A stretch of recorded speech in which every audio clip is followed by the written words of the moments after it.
Waouh! Contrac! Go, Subtago.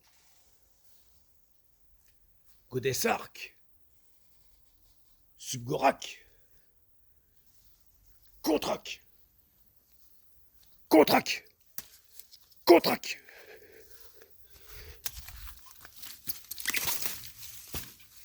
Là.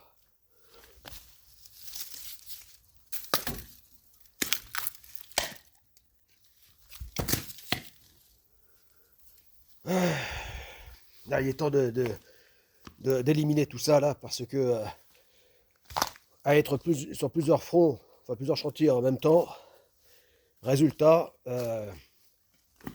là, là c'est la végétation qui a gagné, voilà, qui a pris le dessus et qui a gagné en tout cas pour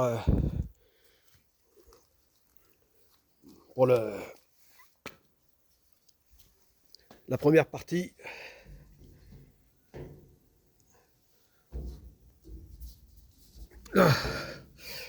Bon, ce printemps-été, là, oui, ah oui, non, c'est dingue. En plus, il y a ces feuilles géantes là. Je sais pas ce que c'est, mais des feuilles toujours plus grandes, des feuilles mutantes. Voilà, donc, bon, voilà, les ronces là, qui n'en finissent pas. Bon, et là, dans ces conditions, je ne veux pas travailler, c'est pas possible sur le chantier. Donc là, pour pouvoir s'y remettre,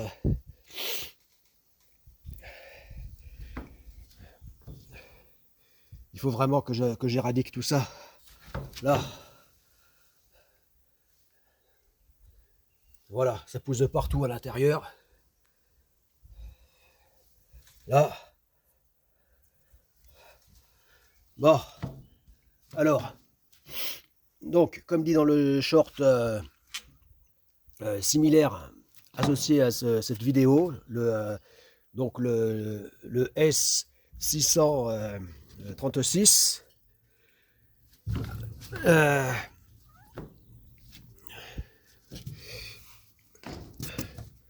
là, aujourd'hui, donc je reprends ce qui n'a pas pu se faire hier. Donc le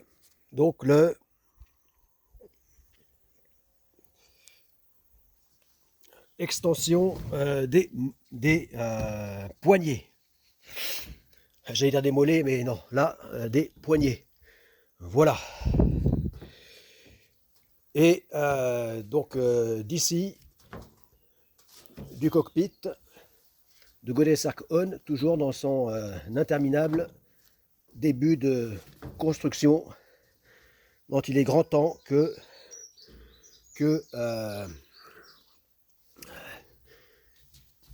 ça avance, que ce ne soit plus seulement que le début. Voilà. Et que l'on soit, qu'on arrive à se rapprocher plutôt de l'achèvement de la construction pour aller enfin au vif du sujet, c'est-à-dire la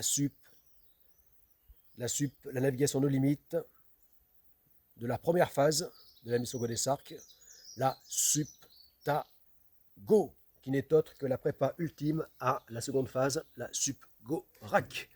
Voilà, alors je me dépêche parce que ça commence à chauffer dur, ça va très vite. Voilà.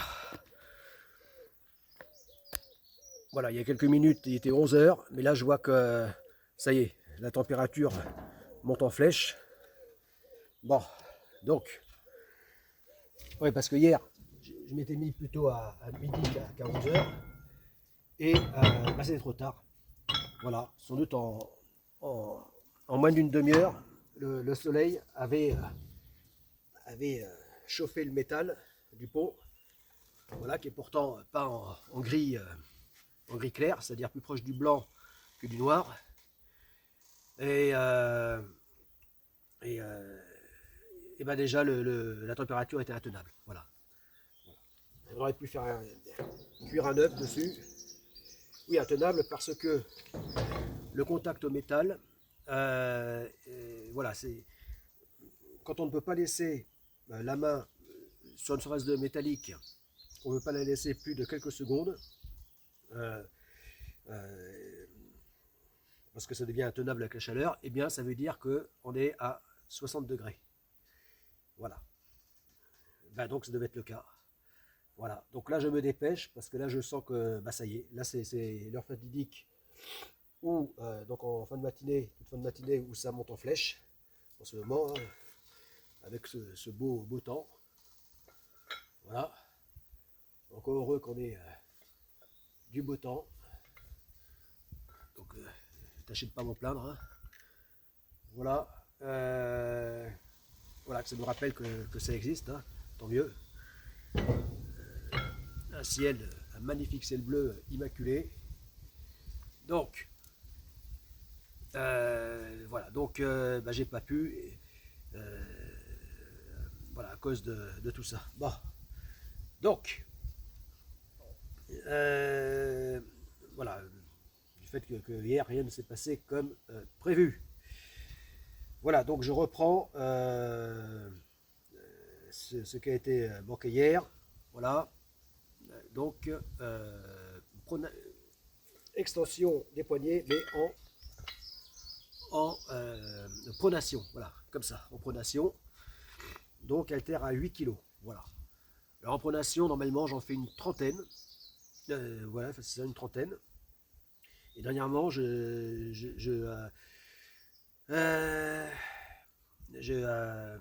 j'en ai fait qu'une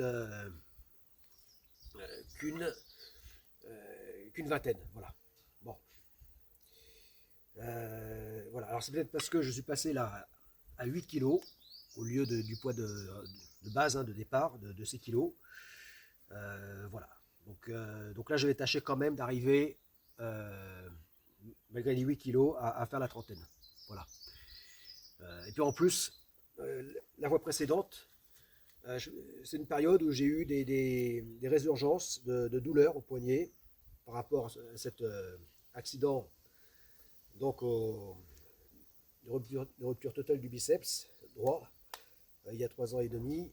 Et j'avais une résurgence de douleur, voilà, que je n'ai pas ressenti depuis, depuis, parce que les douleurs, enfin, suite à l'opération, tout ça, ça a quand même duré plus d'1 an, voilà, avant que ça redevienne à peu près normal, qu'il n'y ait plus de douleur, 1 an et demi même. Et là, donc depuis 2 ans, j'avais plus trop de douleur, et là, ces dernières semaines, derniers mois, même j'ai eu des réminiscences, voilà, de sensations bizarres, et même de douleurs. Voilà, c'est pour ça peut-être que j'en ai fait que 20, mais là j'espère que ça va aller mieux. Voilà, donc le but c'est d'arriver à en faire 30, bien que je passe à 8 kilos, parce que le but c'est de progresser. Voilà, parce que là, de la poigne, il en faut. Voilà, le but c'est voilà, de renforcer les poignets et l'appréhension. Voilà. La capacité à bien serrer les choses. Voilà, parce que eh bien, durant la sup TAGO, justement, cette navigation de limite, euh, pour ne pas se faire arracher par les paquets de mer qui ne manqueront pas de balayer le pont, eh bien, il y aura intérêt à vraiment bien se cramponner, même si dans ces conditions, je tâcherai quand même de,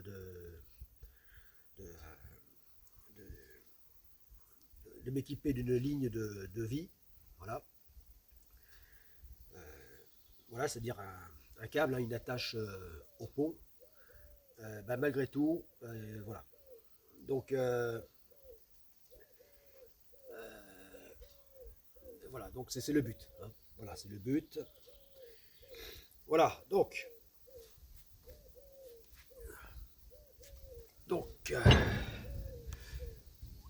attention. Voilà, que la terre ne roule. Là, c'est compliqué parce que c'est en pente de tous les côtés dans le cockpit. Normal, hein, c'est pour que les quantités d'eau s'évacuent aussi vite qu'elles le remplissent. C'est pour ça que c'est un cockpit auto-videur, voilà, que j'ai fait, c'est-à-dire complètement ouvert sur l'arrière, voilà, de manière voilà, parce que si ça se remplit, ça fera facilement plus d'une tonne de flotte, et c'est ce qui n'est pas bon. Voilà, évidemment. Donc, voilà, c'est pour ça que j'ai choisi ce genre d'architecture, c'est pour que, voilà, que l'eau dégage immédiatement. Voilà, et donc du coup, pour ça, bien, le cockpit est en pente de tous les côtés et les haltères roulent. Voilà. Euh,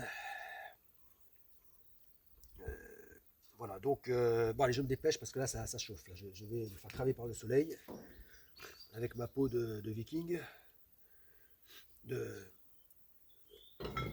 de blond, de rouquin. Voilà. Oui, je rappelle, hein, si ça n'a pas l'air comme ça, j'ai quand même des origines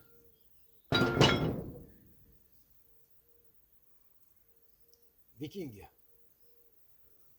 par du sang normand, et par et même du côté des origines latines, euh, des origines donc euh, espagnoles, euh, catalanes. Eh bien,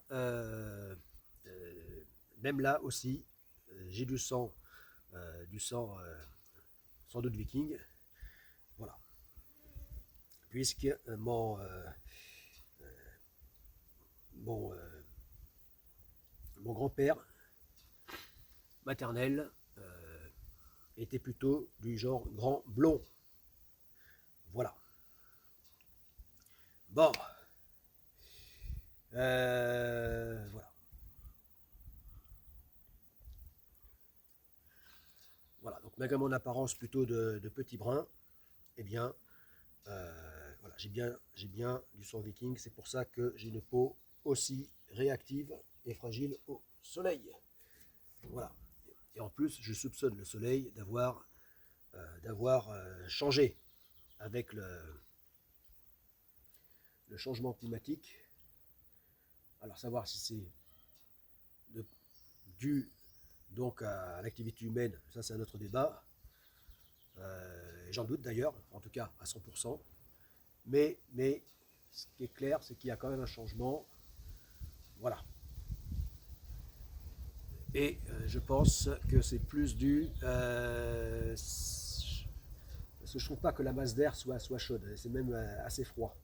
L'air n'est pas. C'est bizarre. Il n'y a plus cette douceur, cette chaleur comme avant, des années, des décennies en arrière. Mais par contre, la, la, je dirais la puissance de frappe du rayonnement solaire, des ultraviolets, tout ça, paraissent beaucoup plus redoutables qu'auparavant. Donc il doit y avoir un effet par rapport à ça, un phénomène. Voilà. Savoir si ça vient du soleil ou de la nature de l'atmosphère qui a changé, l'interaction entre ce rayonnement solaire et puis cette atmosphère. Je ne sais pas, mais en tout cas, c'est clair qu'il y a un problème. Voilà. Voilà. Voilà, parce que là, voilà. J'ai jamais, avec ma peau, donc j'ai jamais toujours été sensible au soleil depuis la naissance, mais là c'est autre chose. Je ne pense pas que ce soit dû bah, avec l'âge, hein, en prenant de l'âge. Non, là, je pense qu'il y a autre chose. C'est pas possible. Voilà, parce que c'est vraiment devenu le sentiment de littéralement, voilà, que dès qu'on est exposé au soleil, sentiment d'être littéralement brûlé. Voilà. Voilà, d'être littéralement exposé aux flammes, aux chalumeaux. Je n'avais pas cette sensation-là. Voilà, jusqu'à il y a encore 10 ou 20 ans. Bon, allez. Le sujet, c'est ici, dans Objectif 1 million de mouvements workout, plus précisément, là, donc 100 000 extensions, poignets,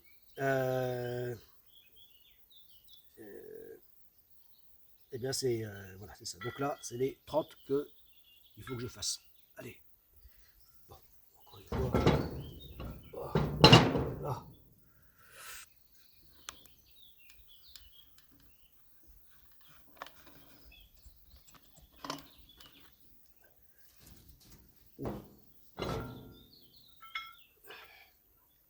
Là.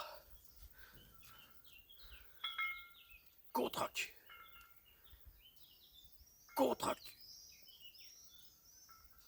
Contraque.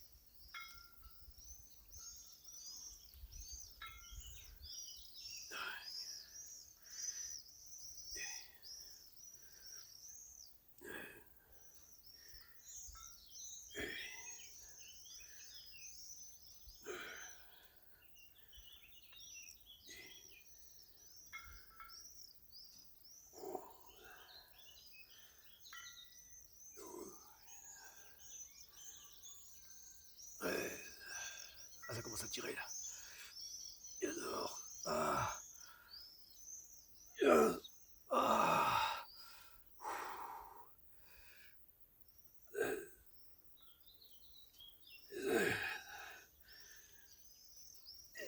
Ah. Oh. Ah. Ah. Ah, j'y arrive pas. Comme la fois précédente. J'arrive pas à dépasser là. La vingtaine. Là. Ah. Mince.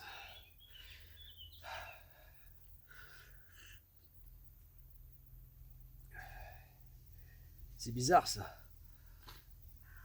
Là, c'est d'être passé à 8 kilos.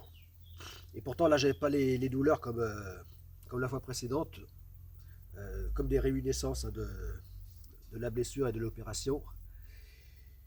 Là, ça va, je passe. Et pourtant, bah, ça répond plus là. Ah. Mais bon, naturellement, là, l'effort en pronation, comme ça, est beaucoup plus difficile à poids égal hein, que en supination. Voilà. C'est pour ça que bah, en supination, de base, j'étais à 8 et je suis passé à 10. Et je suis bien arrivé à faire les 50. Voilà, la fois précédente, à faire les 50 reps. En série longue, 50 reps, tout comme je faisais les 50 auparavant à 6 kills. Donc il n'y a pas de changement apparemment. Par contre, donc de cette progression, hein, par contre, là c'est en pronation que ça passe pas. Bon. Ouais. Bon, ben, je vais tâcher tant pis, de faire une autre série pour complémenter. Si je peux en faire 10, tant pis, ce ne sera pas en une série, mais j'aurais quand même fait la trentaine. Voilà. Bon. Là. Oui, oui, là, je fais ces entraînements dans le cockpit un peu pour changer. J'aime bien parfois faire dans la structure de Godé Sarkon en construction. J'aime bien, ça change un peu. Surtout que, que Godé Sark On, durant cette navigation de limite, eh bien, ne sera neutre. donc en plus du reste, ne sera autre qu'une salle de sport navigante. Voilà. Voilà. Donc je serai dans cette continuité de objectif 1 million de mouvements workout. Voilà. Mais là, en pleine mer, en plein océan, non-stop, durant plus de 3 ans. C'est le but. Voilà. D'atteindre les 3 ans, un tiers, hein, 40 mois, ou encore 1200 jours, sans toucher terre. Voilà, en me satellisant autour du globe. Voilà. Bon.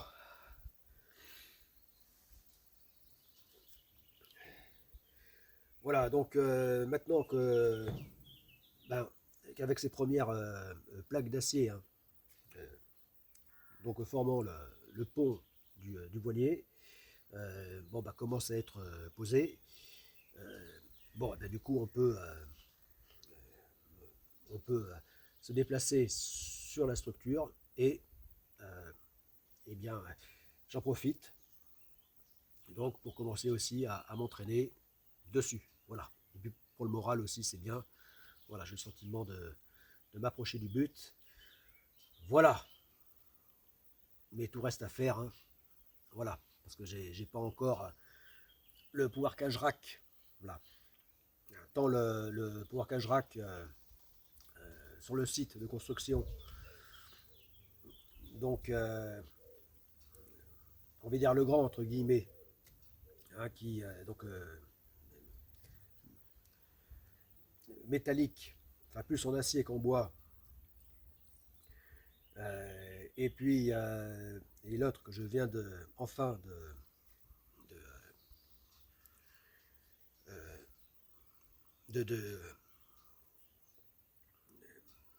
d'amener ici et puis de le que je commence à remonter. Donc qui est, j'ai dit le compact, voilà, hein, pouvoir cage rack, mais plus en bois qu'en métal, en bois massif, en bois de charpente. Euh, euh, voilà. Bon. Et bien le but c'est que voilà, c'est que je puisse fabriquer ce genre de pouvoir cage rack, mais ici, dans le cockpit de Godesark On. Voilà, à son extrême arrière. Voilà, c'est-à-dire tout à l'arrière, hein, ici, là. Et voilà, et donc il me servira de pouvoir cage rack, en plus d'avoir donc ce portique, avoir les fonctions normales qu'ils ont sur les voiliers modernes. Voilà. Contemporain. Bon. Voilà, pour porter notamment donc instruments de navigation, antennes, etc.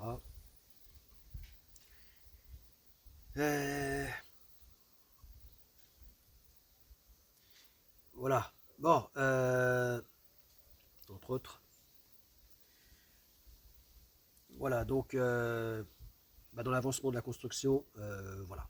J'ai hâte aussi d'arriver à commencer donc à monter sur Godesark On ce portique Power Cage Rack, de façon aussi à pouvoir me mettre à faire même des squats, notamment ici. Voilà. Voilà. Mais pour l'instant, tant que la structure n'est pas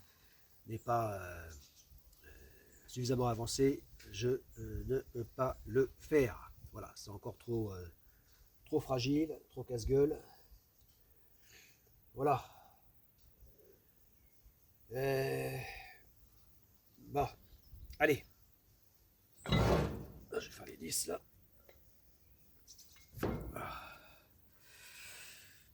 Voilà, comme ça la trentaine sera faite. Voilà, le temps de parler, là, je me suis reposé.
ben voilà. Bon, ben, à défaut d'avoir pu faire une série de 30, eh bien, je n'aurais quand même fait de 20.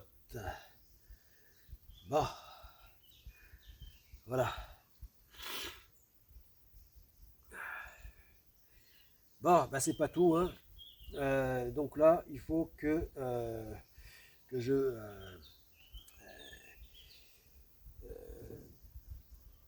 comme là, il faut absolument, il n'y a pas d'autre option possible, il faut absolument que ça avance, coûte que coûte, cette construction. Bon, eh bien, il faut que j'éradique là toute cette saloperie de verdure. Voilà.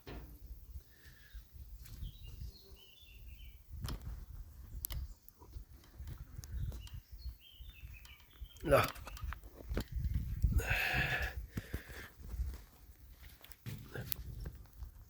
Là. Ici. Oui, parce qu'on voit là, les ronces maintenant qui commencent carrément à monter sur la structure et non pas seulement dessous, dedans. Là. Voilà.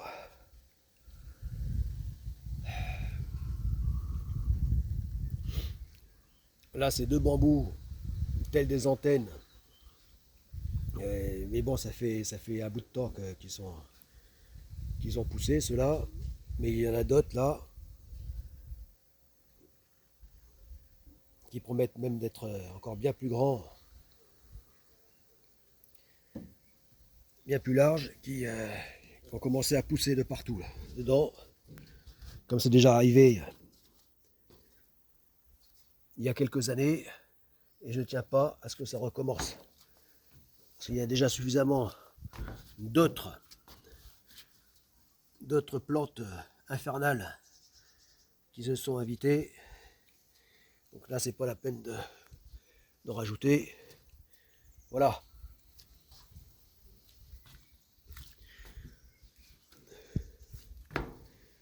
Bon.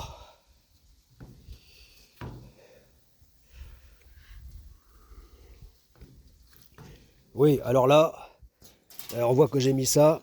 C'est bambou, vieux bambou mort là. Au moins que ça me serve à quelque chose, hein, plutôt que de nuire à la construction. Eh bien, voilà, c'est qu'avec les périodes de pluie, et notamment même après les 2 semaines de temps magnifique que l'on a eu, et puis ensuite, on a bien eu 2 semaines de temps moche, là, vers cette fin de printemps. Voilà. Et donc, pour éviter qu'avec la pluie, donc on fait une pluie relative, hein, heureusement ce n'était pas le déluge comme ça a pu l'être jusqu'à cet hiver. Donc, eh bien éviter que l'eau stagne, parce qu'il n'y a rien de pire pour faire accélérer l'oxydation à la rouille de l'acier. Voilà, et donc, voilà, pour laisser passer l'air, voilà, que ça puisse sécher, hein, et pas plutôt pourrir le métal, laisser de l'espace. Voilà. Et ces vieux bambous morts font l'affaire. Voilà. Et d'autant plus que là, puisqu'on est, on va dire, dans les beaux jours météo quand même, la belle saison, printemps-été, eh bien, de toute façon, aussitôt la pluie est tombée, aussitôt ça sèche. Hein, voilà. Alors qu'en hiver, au contraire, ça ne sèche pas. Voilà, donc là, bon, les deux conditions réunies, ça fait qu'il n'y a pas de souci. Voilà. Voilà, c'est pour ça que j'ai mis ces vieux bambous. Voilà. Bon, par contre, ça, il faut que ça dégage. Voilà, là on voit ici, pareil. Là. Voilà. Ouais, parce que là, l'épaisseur moyenne, hein, Donc enfin, on va dire l'épaisseur de la plus fréquente là sur ce micro navire est de 3 mm, hein, des plaques d'acier 3 mm. Donc avant que ça soit atteint dans son intégrité, dans son épaisseur par la rouille, il faut y aller. Mais enfin bon, c'est pas une raison, hein, c'est pas une raison, voilà. Bon, voilà, faut que je dégage tout ça. C'est pareil. Là, ces bambous là, qui normalement ne devraient pas toucher le portique. Pareil là, ces grands lauriers. Et même ce marronnier là, qui devient toujours plus grand. Difficile de croire qu'il y a une quarantaine d'années, ce laurier, ce marronnier n'était pas plus grand que 10 cm et qu'il a commencé à pousser comme ça dans un balcon parisien. Oh, il y a bien une quarantaine d'années maintenant. Voilà, et là, il n'en finit pas d'être toujours plus grand, toujours plus large. Bon, il a plutôt même 45 ans. On approche du demi-siècle déjà. Bon. Bon allez, je descends parce que là je me fais cramer par le soleil. Là c'est plus possible. Et c'est pour ça d'ailleurs que... Oh oui. Oh bah là ça commence à être intenable. Bon là je peux quand même poser la main plus de quelques secondes.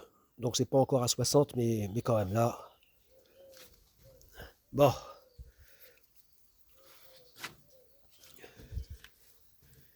Voilà.